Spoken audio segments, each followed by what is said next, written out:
Good morning, everyone. How was your meditation today? It seems everyone who practices meditation has the same issue. No matter if someone has been meditating for 1 year or for 30 years, there's always one great obstacle. What do you think the obstacle is? Thought. Thought is the one thing that makes meditation what it is. In fact, it is not that thoughts exist that impedes our meditation. It is that we do not understand our thoughts properly and have a weakness of being aware of our thoughts. This is the biggest obstacle of meditation practice. Today, I would like to talk about what thought is and how to be more aware of our thoughts. I'm going to introduce you to a simple method of how to deal with your thoughts. Once you understand this, your thoughts will no longer be an obstacle to your meditation. First of all, we must understand what thought is. Let me tell you a story. One day, 2 monks were arguing about a flag flapping in the wind. One monk said, "It is the wind that is moving." The other monk said, "No, it is the flag that is moving."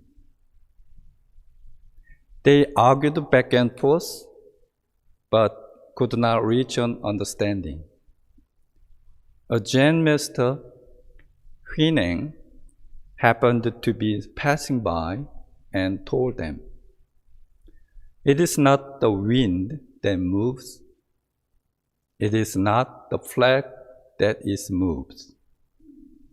It is only your mind that moves." The 2 monks were totally astonished. What did it mean? What is the point?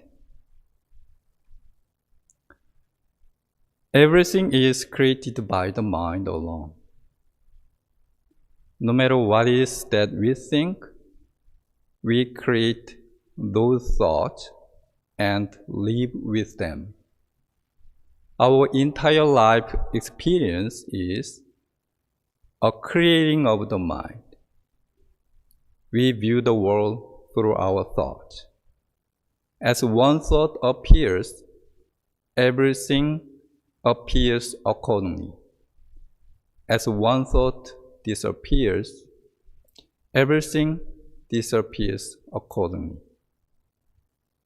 When we sleep without dreaming, what happens in our mind? Where are you? Where is the world? When we do not have one single thought, before a thought arises, what is the state of our mind? Let us think of someone in our family. Let us imagine their face. We now have the image of his or her face in our mind, but where was that person before we thought about them? You may say he or she is at home. However, that is also your thought. You think that he or she is at home, right? In Buddhism, everything is karma. Every moment, we create our own karma with our thoughts. At the same time, we face our own karma that we created before. Our life is the process of repeating these works, creating the karma and facing the karma. When it comes to our thoughts, there are two kinds of thought. One is the thought that we create, and the other is the thought that just comes up in our mind.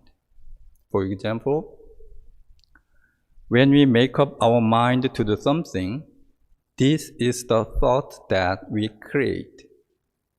Let's say, if you think, I'm going to drink a cup of water, then this is the thought you create. On the other hand, thoughts that just spontaneously arise during sitting meditation, even though we did not intend them to, are thoughts that just comes up. These thoughts, however, do not just come up in our mind out of nowhere. Every single plant grows because its seed was sown in the ground. Likewise, all of our thoughts arise as a karma that we have sown in our mind. In other words, thoughts that we did not create could not arise. So we have the authority to create our thought, but we also have the responsibility to deal with the thoughts that arise. This is the principle of cause and effect. The second quality of thoughts that we need to be aware of is that thoughts are impermanent. Our thoughts are fleeting. They constantly come and go in our mind. There's no fixed entity.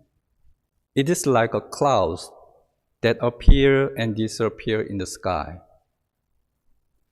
When a thought arises in our mind, if we just let it go, the thought disappears by itself. However, once we get involved with thought, it creates another thought, one after the other. It is very important that we understand this aspect of a thought, because it is very helpful for our life and to our practice. It is natural that thoughts arise according to the principle of cause and effect. Once we understand this, we will not refuse thoughts to happen, nor do we try to get rid of thoughts. Instead, we will just accept them as they are, so we can finally move past the obstacle of our thoughts. Next, we must strengthen the power of being aware of our thoughts. When I open the front door of minister's residence in the evening, the light turns on automatically. But before I opened the door, the light was off. Why? Because it is a motion sensor light.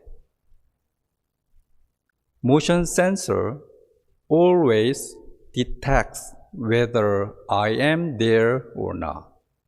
Likewise, our mind not only can be aware of no thought before thinking arises, but also it can be aware of both the thought that come up and the thoughts we create. This is what we need to grow strength of mind by being continually aware. If you fail to be aware of our thoughts, then we will be controlled by our thoughts, and we will be delusional. It is like living in a dream without knowing it is a dream. So we suffer under the control of our thoughts. However, if we are aware of our thoughts, we can embrace our feelings and emotions as they are. We can be free from our thoughts. Let me show you how to become more aware of our thoughts. First, let us practice being aware of thoughts that we create. Pause whatever thoughts you may have now and calm your mind. We are aware of no thought in our mind. With this awareness, let us now chant Namamitabur internally without moving your lips. Namu Ami Tabur, Namu Ami Tabur. Be aware of one syllable at a time. Repeat it slowly and steadily. We are practicing being aware of thought again, and again. We can be aware of the thoughts that we create this way. The more we practice this, the more mindful we become. When we give rise to a thought, the more mindful we are, the more wholesome thoughts we create, and the fewer unwholesome thoughts we will have. Next, let us practice being aware of thoughts that might inadvertently occur. Pause your thoughts and calm your mind again. You are in a state of no thought. In this state, be aware of thoughts that just come up in your mind. The more continuous your mindfulness is, the sharper and more receptive the mind becomes. This practice allows you to see and understand reality more clearly. The most important thing is to be aware both when we have a thought and when we do not have a thought. Especially, we must be aware before thinking arises in your mind. This is why it is too late if you notice long after your thoughts occurred. This practice requires a very sincere effort. If we do this practice well, we can be free from the thoughts. We can be free from suffering. When Shakyamuni Buddha meditated under the Bodhi tree, he was aware of 84,000 thoughts in his mind and observed all thoughts. He saw ever more deeply and clearly into the cycle of suffering, and he awakened finally. Buddha means an awakened person. Awakening means to awake from dreaming. The way of wisdom and awareness is the path to be free from suffering and to free ourselves from conditioned reactions. Every moment of awareness is the light that illuminates the darkness of our mind, brightening it with the power of wisdom and awareness. As we practice being aware of self-created thinking and accidental thought, the power of awareness becomes stronger. We will become free of attachment to our thought and our ego. We are thinking beings. We think when we are awake, and we dream when we sleep. Thinking is the dream while we are awake, whereas dreams are the thoughts that we have while we are asleep.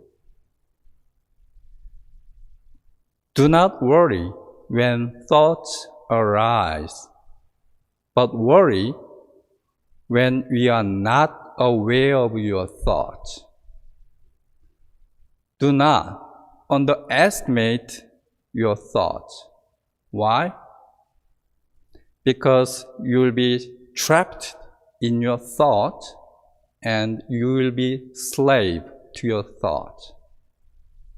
I hope you will find this helpful for your own practice. Thank you.